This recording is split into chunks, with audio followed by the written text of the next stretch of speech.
প্রথমে মনে করছি যে ওরা মজা করতেছে, পরে যে না দেখি আইসা সাব্বির আসলে সিঙ্গারা বানাচ্ছে। তো এইখানে সাব্বির আটা, তারপরে আপনার লবণ, তারপরে তেল, সাথে হচ্ছে আপনার কালো জিরা মিক্স করে নিতেছে। আর সিঙ্গারা বানানোর জন্য নাকি আটাটা খুব ভালো মতন করতে হবে, নরম করতে হবে, আর কি বলো এগুলো আর কি করতে হবে জানি না, এত কিছু মাথায় আসতেছে না এখন আর কি।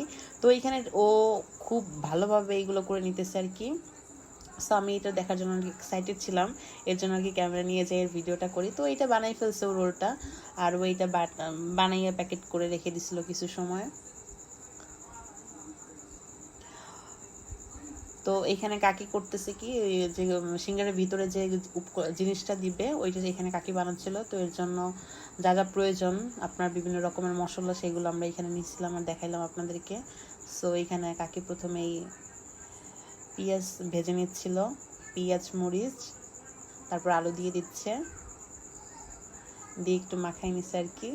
তারপর যে যে মশলা প্রয়োজন, হলুদের গুঁড়া, মরিচের গুঁড়া, আপনার পাঁচফোড়ন দিছিল, তারপরে জিরার গুঁড়া দিয়েছিল, লবণ দিছে, এটা দিয়ে এগুলো মিক্স করে ভালো মতো জাল দিয়ে সাথে পানি মিক্স করছে, পানি দিয়ে ভালো মতো রেখে দিচ্ছে। আর এদিকে সাব্বির ওই যেটা প্যাকেট করে রাখছিল ওইটা আবার সাব্বির একটু ভালো মতো করে নিচ্ছিল, নিয়ে সাব্বির এই যে কেটে নিচ্ছিল আর কি গোল গোল বানানোর জন্য।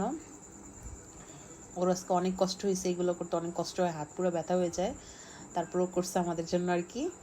পরে গোল গোল বলের মতো বানিয়ে নেওয়ার পরে আবার আমি চলে আসি পাকঘরে কাকির কাছে, দেখি কাকির এটা হয়ে গেছে, অনেক সুন্দর ঘ্রাণ আসতেছিল আর মজাও ছিল অনেক। তো এখানে বল বানানোর পরে সাব্বির রুটির মতো বেলে নিচ্ছিল আর কি। চলেন দেখি একটু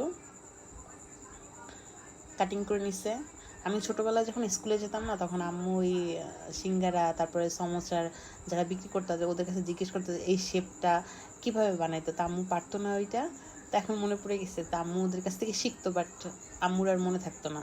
পরে একটা মজার কাহিনী এখানে আর একটা জিনিস বলি, এইটা বানাইছি 2টার দিকে প্রায়। তো 2টার দিকে বানানো হয়ে গেলে 3টা সাড়ে 3টার দিকে আমি প্রাইভেটে যাব। তো তখন আর ভাজাও যাবে না, খাওয়াও যাবে না। পরে আমরা কি করলাম, ওরা বলতেছে ভাই আপনি আসেন প্রাইভেট শেষ করে, তারপর আমরা ভাইজা পরে রাত্রে খাবো এখানে। তো আমি আসছি 8টার পরে, 8টার পরে আসার পর ওরা এত সময় আমার জন্য ওয়েট করছে। থ্যাংক ইউ ভাই তোমাদেরকে ওয়েট করার জন্য, জাস্ট আমি একটা ভিডিও বানাবো আর এইটার জন্য আর কি ওরা মেইন এইটা করছে, ওদেরকে অনেক অনেক থ্যাংক ইউ। এখানে আমি একটু দুষ্টামি করতেছিলাম রাফসানের সাথে, এর আগে নাদিমের সাথে করছি।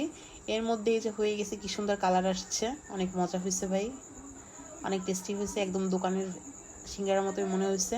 কিন্তু এখানে না কালারটা জানি কেমন চলে আসছে। পরে আমি ঘরে চলে আসি, ঘরে চলে আসার পরে আপনার এখানে আমি একটা প্লেটে নিয়ে আমি নিজে একটু টেস্ট করছিলাম, আর ওইখানে বানাইতেছিল, ওদেরকে রাইখে আমি আগে টেস্ট করছি। ভালো থাকবেন সবাই।